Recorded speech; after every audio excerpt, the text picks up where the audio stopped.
Good morning, students.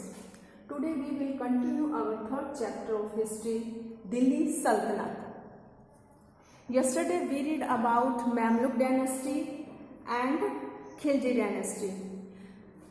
हमने पिछले video में क्या पढ़ा था? मैमलुक डायनेस्टी के बारे में और खिलजी डायनेस्टी के बारे में. खिलजी डायनेस्टी के बाद आती है हमारी तुगलक डायनेस्टी. खिलजी डायनेस्टी का में जैसे जलालुद्दीन खिलजी, अलाउद्दीन खिलजी और अलाउद्दीन खिलजी के बाद जो लास्ट रूलर था खिलजी वंश का वो था खुसरो खां. और खुसरो खां को क्या है गयासुद्दीन तुगलक ने उसको मार दिया और उसके बाद क्या है गयासुद्दीन तुगलक दिल्ली का रूलर बना. Ghiyasuddin Tughlaq foundation of a new dynasty called Tughlaq dynasty. ठीक है, आज हम तुगलक डायनेस्टी के बारे में पढ़ेंगे. इसका फाउंडर कौन था? तुगलक, गयासुद्दीन तुगलक. ठीक है, गयासुद्दीन तुगलक ने कब से कब तक रूल किया? 1320 से लेकर 25 ईसी तक. ठीक है, तुगलक जो गयासुद्दीन तुगलक था, ही believe that the state should be based on public sport. जो वो सोचता था कि भी जो स्टेट है यानी राज्य है वो सब पब्लिक स्पोर्ट्स के बिना नहीं अच्छे से चल सकता. उसने पब्लिक के लिए, अपनी पब्लिक के लिए बहुत अच्छे वर्क किए. और क्या है, he build the famous fort in Delhi, Tughlakabad fort. उसने भी कई इमारतों का भी निर्माण कराया जिसमें फेमस एक क्या है, तुगलकाबाद का फोर्ट है. और ही डाइड इन 1324. ठीक है, उसके बाद उसका सन है जुनाहा, वो वहां का रूलर बनता है. कहाँ का? दिल्ली का, दिल्ली सल्तनत का. ठीक है, जुना खां को क्या कहा जाता है? मोहम्मद बिन तुगलक भी कहा जाता है. गयासुद्दीन तुगलक के बाद कौन राजा बनता है? मोहम्मद बिन तुगलक. मोहम्मद बिन तुगलक दिल्ली सल्तनत का शासक बनता है. और ये मोहम्मद बिन तुगलक क्या है? ही वॉज वेरी लर्न पर्सन, यानी वो सबसे ज्यादा अब तक के जितने भी शासक हुए थे सबसे ज्यादा पढ़ा लिखा इंसान था वो. He was very learn person. He had also good command on over religions, philosophy, science and literature also. तो क्या है वो, और he was very well versed in Sanskrit, Arabic and Persian. उसको कई लैंग्वेजेस भी आती थी जिसमें संस्कृत है, अरेबिक है, पर्शियन वगैरह है. तो क्या है, इसके बारे में जो हिस्टोरियंस हैं वो कहते हैं कि भी ये सबसे पढ़ा लिखा इंसान तो था, लेकिन इसके बारे में एक लाइन फेमस है कि भी ये पढ़ा लिखा मूर्ख कहा जाता है इसको.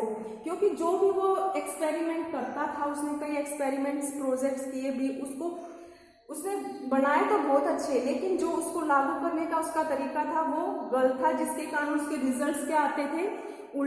जैसे भी अच्छे रिजल्ट नहीं आते थे. वो नीतियां तो बहुत अच्छी बनाता था लेकिन क्या है, उसके रिजल्ट्स अच्छे नहीं आते थे. उसकी कुछ जैसे भी उसने भी अपने फादर की तरह अपनी पब्लिक के लिए बहुत अच्छे कार्य किए.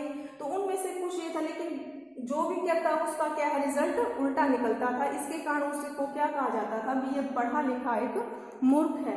तो उसने क्या किया, उसके कुछ एक्सपेरिमेंट्स थे. ही अंडरटुक numerous एक्सपेरिमेंटल प्रोजेक्ट्स. उसने भी कई एक्सपेरिमेंटल प्रोजेक्ट्स किए. उसमें से एक फर्स्ट है, he decided to transfer the capital from Delhi to Devagiri.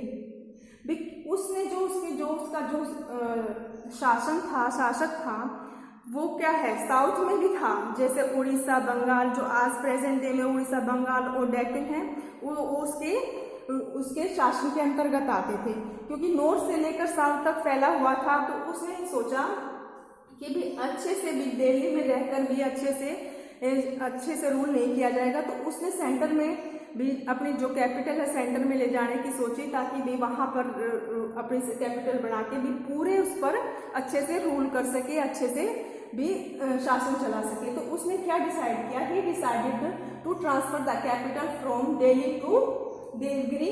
भी उसने भी ये डिसाइड किया जो अपनी दिल्ली से जो कैपिटल थी दिल्ली, उसको कहाँ पर ट्रांसफर किया? देवगिरी में, और जिसको दौलताबाद भी कहा जाता है. उसने सिर्फ भी अपनी ऑफिस वगैरह, कोर्ट वगैरह को ही नहीं ट्रांसफर किया, उसने जो वहाँ की जो पब्लिक थी उसको भी वहाँ पर ट्रांसफर करने का ऑर्डर दिया. यानी ऑर्डर दिया, जो दिल्ली की जो पॉपुलेशन थी उसको भी कहाँ जाने का ऑर्डर दिया? देवगिरी में, जिसके कारण भी उसने भी रास्ते में लोगों के लिए भी फ्री खाना और पीना सब कुछ फ्री किया। और वहाँ जाकर जो पीपल थे भी इतना लंबा रास्ता तय करने के बाद, वो कई जैसे भी नहीं जाना चाहते थे, इतना लंबा रास्ता तय करने के बाद वहाँ पर देवगिरी में जाते हैं। तो फिर उसको सुल्तान को लगता है कि भी नहीं, यहाँ से अच्छे से नहीं होगा, तो वो वापस उसको दिल्ली जाने का ऑर्डर दे देता है, जिसके कारण बहुत सारे लोग क्या हैं, जो वहाँ की पॉपुलेशन है वो इसके अपोजिट हो जाती है। और सेकंड क्या है उसका, he was using of bronze and copper token currency. भी उसका जो सेकंड एक्सपेरिमेंटल प्रोजेक्ट था वो था करेंसी को चेंज करना। पहले जैसे बड़े गोल्ड और सिल्वर के जैसे कॉइन्स चलते थे जिन्हें टका कहा जाता था, तो वो उसकी जगह क्या इशू करता है, ब्रोंज और कॉपर की टोकन मनी को वो चलाता है वहां पर, किसके बदले, गोल्ड और सिल्वर के बदले।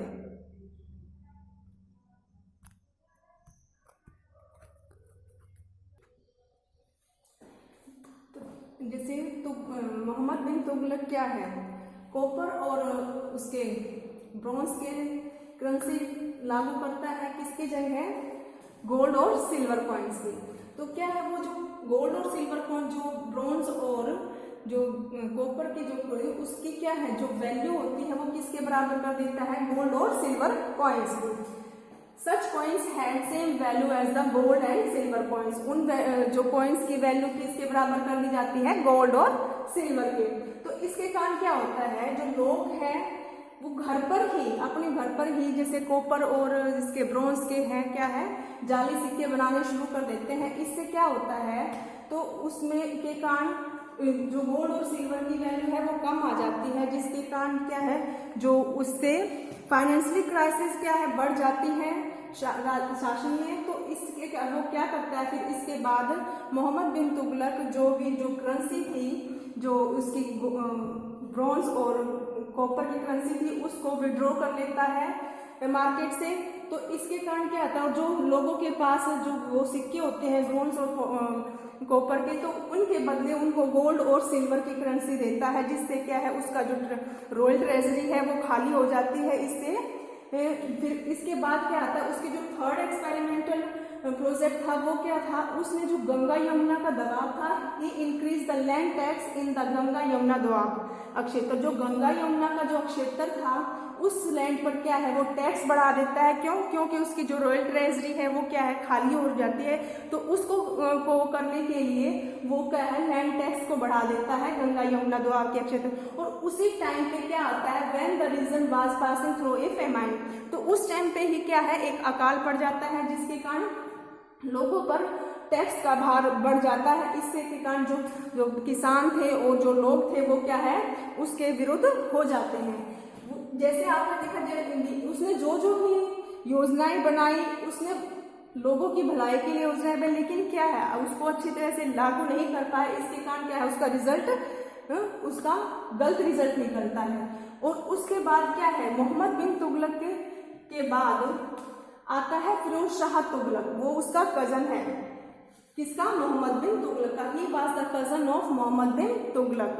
ये फिरोज शाह तुगलक भी बहुत अच्छा रूलर था। उसने भी अपने जो उसके लोगों के लिए बहुत अच्छे कार्य किए। He undertook many welfare work such as banning of inhuman punishment. क्या है वो, उसने बहुत लोगों की भलाई के लिए बहुत कार्य किए। उसने जो इसके बैन किया, इनह्यूमन पनिशमेंट को बैन कर दिया, और उसने पुअर्स लोगों के लिए, गरीब लोगों के लिए हॉस्पिटल वगैरह बनवाए, धर्मशालाएं बनवाई, बहुत सारी नहरों का निर्माण किया। फिरोज शाह तुगलक को उसके अच्छे कार्यों के लिए जाना जाता है। उसने बहुत सारी सिटीज को बसाया। उसमें जैसे Firozabad, he founded the city of Firozabad. और जैसे हमारा जो फतेहाबाद है, हिसार है, वो किसके द्वारा बसाए गए हैं, फिरोज शाह तुगलक के द्वारा। तो पीपल, जो लोग थे वो बहुत खुश थे उसके राज्य में। तो इसके बाद क्या है, ही डाइड इन 1388 में। तो फिरोज शाह तुगलक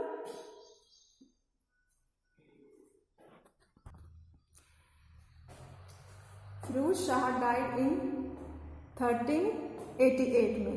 ठीक है, उसके बाद जो उसके सक्सेसर थे वो क्या वीक थे, तो इसके कारण क्या आता है, due the weakness of the Delhi Sultanate it become valuable to external invasions. भी वहाँ के जो फिरोज शाह तुगलक के बाद जो सक्सेसर थे उसके जो थे वो वीक थे, और इसके कारण क्या है, दिल्ली सल्तनत काफी वीक हो चुकी थी, और इसके कारण क्या है, दिल्ली सल्तनत वीक होगी तो उसके बाहर से विदेशी आक्रमण भी हो रहे थे, और जिसको वो उनके साथ लड़ने में क्या थी, सक्षम नहीं थी। तो उसी में एक था तैमूर का आक्रमण, तैमूर्स इन्वेजन 1398।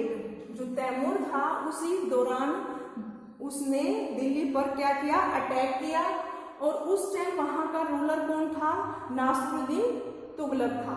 तो वो क्या है, तैमूर ने 1398 में दिल्ली पर अटैक किया।